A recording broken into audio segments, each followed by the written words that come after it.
పరువు హత్యల వల్ల ఇప్పటికే ఎంతోమంది ప్రాణాలు కోల్పోయారు. కానీ తెలుగు రాష్ట్రాల్లో పరువు హత్యల్లో ఒక రేంజ్లో సెన్సేషన్ క్రియేట్ చేసిన కేసు ప్రణయ్ మర్డర్ కేసు. తన కుమార్తెను తమకు ఇష్టం లేకపోయినా పెళ్లి చేసుకున్నాడనే కోపంతో అమృత అనే అమ్మాయి తండ్రి ప్రణయ్ను దారుణంగా హత్య చేయించాడు. అలా రోడ్డుపై అందరూ చూస్తుండగానే జరిగిన ప్రణయ్ హత్య కొన్నాళ్ల పాటు ప్రజలు మర్చిపోలేకపోయారు.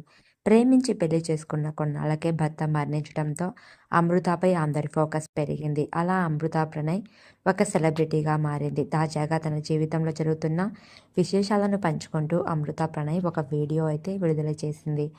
అమృత ప్రణయ్కు ఇన్స్టాగ్రామ్, యూట్యూబ్లో చాలానే ఫాలోయింగ్ ఉంది.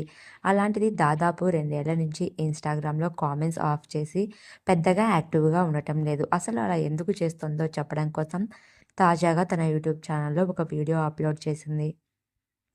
తను పలు విషయాల వల్ల చాలా డిస్టర్బ్ అయ్యానని, అందుకే సోషల్ మీడియాలో యాక్టివ్గా లేనని చెప్పుకొచ్చింది. ఇప్పటి వరకు తనకు సపోర్ట్ చేస్తూ తన గురించి పాజిటివ్గా మాట్లాడే వాళ్లకు రెస్పాండ్ అవుతానని తెలిపింది.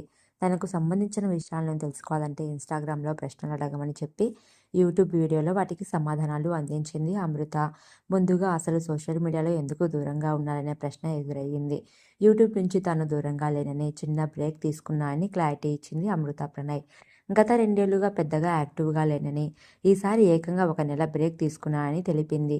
ఇప్పుడు బ్రేక్ పూర్తయిందని మళ్లీ యూట్యూబ్లో యాక్టివ్గా ఉంటానని చెప్పింది. సెలబ్రిటీ స్టేటస్ వచ్చిన తర్వాత అమృత తన ఫ్రెండ్స్ను పట్టించుకోవటం లేదని ఆరోపణలు రాగా దానిపై కూడా తన క్లారిటీ ఇచ్చింది. తాను ఏ ఫ్రెండ్స్ను మర్చిపోలేదని, కానీ తనకు ఎవరితో మాట్లాడే మూడ్ లేకపోవడం వల్ల అందరికీ దూరంగా ఉన్నానని, త్వరలోనే మళ్ళీ అందరికీ టచ్లో వస్తానని స్పష్టం చేసింది. ఒకప్పుడు ఇన్స్టాగ్రామ్లో తన పేరు అమృత ప్రణయ్ అని ఉండేది.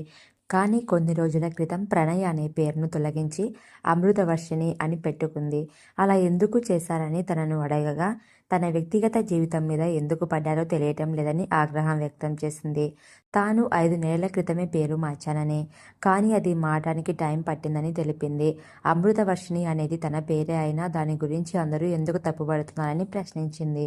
తన సొంత పేరును పెట్టుకునే హక్కు తనకు లేదా అని అడిగింది. ఇప్పటికైనా ఎందుకు మార్చానో అర్థమయ్యే ఉంటుందని టాపిక్ ఆపేసింది అమృత ప్రణయ్.